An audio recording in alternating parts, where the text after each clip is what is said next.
Bonjour. Alors aujourd'hui on va étudier le pasouk, le verset Zayin, le verset 7.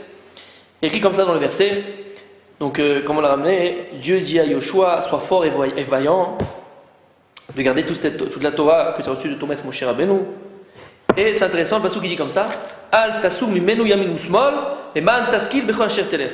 Et Dieu lui dit, ne te détourne pas de la Torah ni à droite ni à gauche, pour que tu réussisses dans tout ce que tu entreprendras. Ici, le Malbim, il vient, il nous éclaire, il dit, qu'est-ce que Dieu vient dire à Yoshua? Ne te détourne pas de la Torah ni à droite ni à gauche. En fait, Dieu vient lui dire, ne diminue pas sur la Torah que je t'ai donnée et n'augmente pas sur ce que je t'ai donné.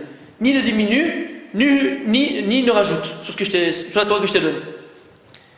Où est le problème de diminuer ou de rajouter sur la Torah? Alors regardez, il y a écrit dans la boîte de Rabbi Nathan, c'est le Maxime des Pères de Rabbi Nathan, vous savez qu'il y a le Maxime des Pères qui a été écrit, et il y a aussi le Maxime des Pères de Rabbi Nathan qui était un Tana. Alors là-bas il y a beaucoup d'histoires, c'est beaucoup d'enseignements pour la vie. Regardez, il ramène ici comment s'est passée la faute de Adam et Chava. Comment s'est passée la faute? On va la voir ensemble. Donc il y a écrit dans le verset, dans Bereshit, Vayetzav Hashem Elokim al Adam lemor, Mikol etz agam achol tochal, umetz adat tovara lo tochal mimenu, ki beyom achalecha mimenu motamut. Donc Dieu, il ordonne à Adam Arishon, il dit regarde, tous les arbres qui sont dans le jardin, tu peux en manger. Par contre, l'arbre du savoir, celui-là, tu n'as pas le droit d'en manger. Et sache, le jour où tu en mangeras, tu vas mourir. Adam Arishon Adam Arishon, il n'a pas voulu dire à Chava de la même manière que Dieu lui avait dit à lui. Et là, regardez ce qu'il a dit et comment il l'a dit à Adam Arishon à Chava. Et il va mettre une barrière à ses paroles, plus que ce que Dieu lui-même lui avait ordonné. Il lui dit comme ça à Chava. Lui,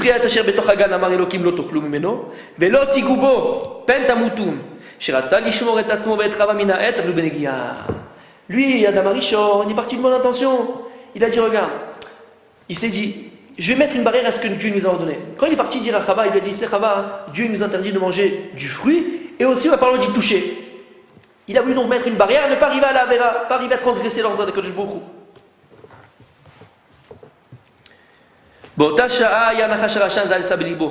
À ce même moment-là, le Nachash, Aracha, il était là, le Nachash, c'est le symbole du Yetzer Hara.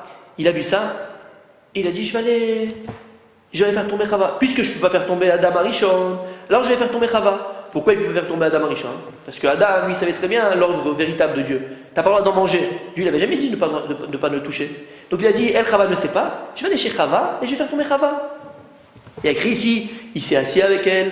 Il a commencé à parler beaucoup avec elle. Regardez, Birba Sichaïma. Il a beaucoup parlé avec elle. Amarla. Et il lui a dit, si Dieu, il vous a ordonné de ne pas le toucher, regarde, moi je le touche et je ne meurs pas.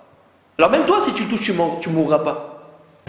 Et encore une fois, il lui a dit, mais Chouv Amarla. Il est revenu, il lui a dit, si Dieu, il vous l'a interdit de manger, regarde, moi je prends, je mange et je ne meurs pas. Donc même toi, si tu vas manger, tu ne mourras pas. En fait, Dieu, quand il a interdit l'arbre de connaissance, l'influence de cet arbre-là, il n'était vrai que pour l'homme et pas pour les animaux.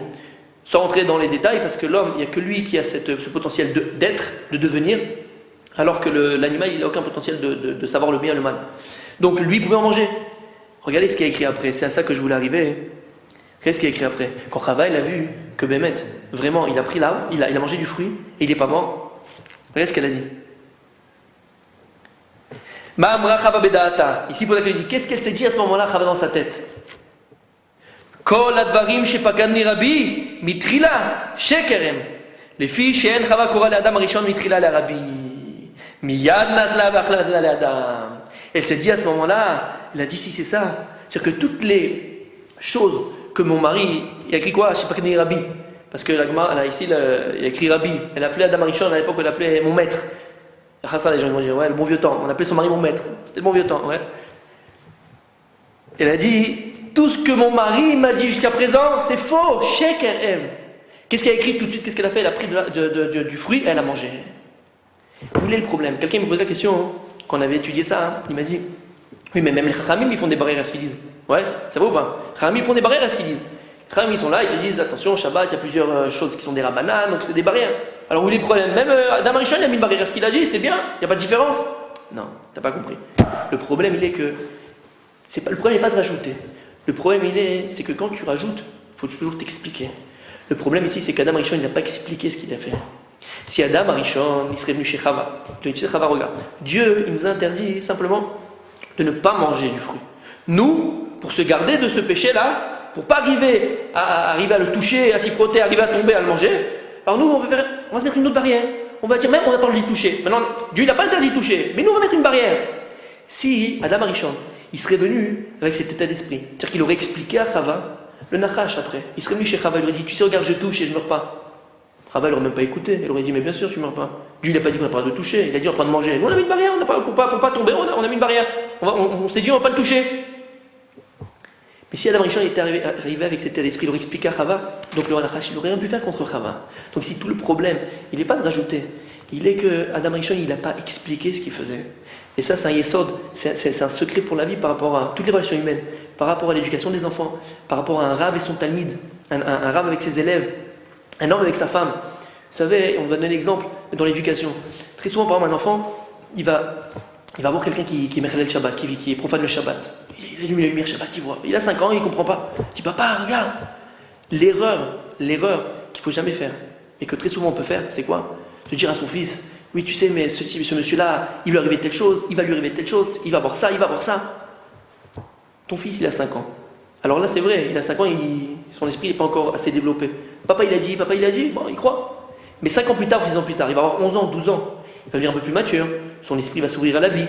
Et il va voir que ce même type-là, 6 ans plus tard, il le retrouve avec sa Mercedes, avec sa Porsche, Barry Béchalem, tranquille, en bonne santé, il n'y a rien eu, c'est pas. Parce que tu n'es pas dans les cheshbon de Dieu, tu n'es pas dans les comptes de Dieu. L'erreur, il est quoi? L'erreur, il est que cet enfant-là, quand il va ouvrir les yeux, il ne va pas simplement remettre en cause le fait que tu l'as dit n'importe quoi quand il avait 5 ans, que tu lui as dit s'il va arriver ou telle chose, non. Il y a écrit ici, Chava, elle n'a pas simplement remis en cause le fait que Adam Rishon, il lui a dit un mensonge par rapport à ne pas toucher le fruit. Non, qu'est-ce qui est écrit dans le verset? Qu'est-ce qui est écrit ici dans le texte? Kol shepakadni Rabbi. Elle a dit tout ce qu'il m'a dit depuis le début. C'est-à-dire que, à partir du moment où j'ai été trahi sur quelque chose, à partir du moment où tu m'as menti sur quelque chose, tu ne m'as pas dit la vérité, et même si ça part d'une bonne intention, alors la personne est capable de remettre tout en question. Pas simplement sur ce que tu m'as menti ou tu m'as trahi, tout en question. Cet enfant, ça sera la même chose. Il peut remettre en question toute l'éducation que tu lui as donnée, tout ce que tu as pu lui transmettre pendant toutes ces années. L'intelligence, elle est où? L'intelligence, elle est. Non. Et ça se voit, aussi, très très souvent, chez quelqu'un qui vient de faire tchouva. Ouais, Shabbat tchouva. Alors, même chez un rave, ça part d'une bonne intention, mais. Alors, on va lui faire peur, on va lui dire attention, tu fais ça, ça sera comme ça, ça serait comme ça, ça serait. Après, il va ouvrir les yeux. Dans 10-5 ans, ce type-là, il va mûrir, il va grandir, ses yeux vont s'ouvrir à la vie. Il va voir que tout ce que tu lui as raconté, c'était pas très vrai. C'est pas simplement sur ce que tu lui as menti qu'il va remettre en question. C'est sur tout ce que tu lui as dit pour remettre en question. Ça, c'est un grand histoire, c'est ce qu'on voit ici. Le problème de rajouter, il n'est pas par rapport forcément au rajout, mais il est par rapport à quand tu fais quelque chose, quand tu parles et tu rajoutes à tes paroles, il faut simplement savoir l'expliquer. C'est ce qui est écrit ici en fait, Altasomenu, Yamin ou Smol. C'est pas le problème de rajouter. Rajouter, c'est pas trop grave. Les Chaim aussi, ils nous ont rajouté des mitzvot, ils nous ont rajouté des barrières, mais ils t'expliquent pourquoi ils l'ont fait. Et donc, toujours faire attention à ça, parce que les conséquences, elles peuvent être désastreuses après. Par rapport à l'éducation, encore une fois, et par rapport même à une relation Rav et Talmid. Donc toujours expliquer ce qu'on fait. À bientôt.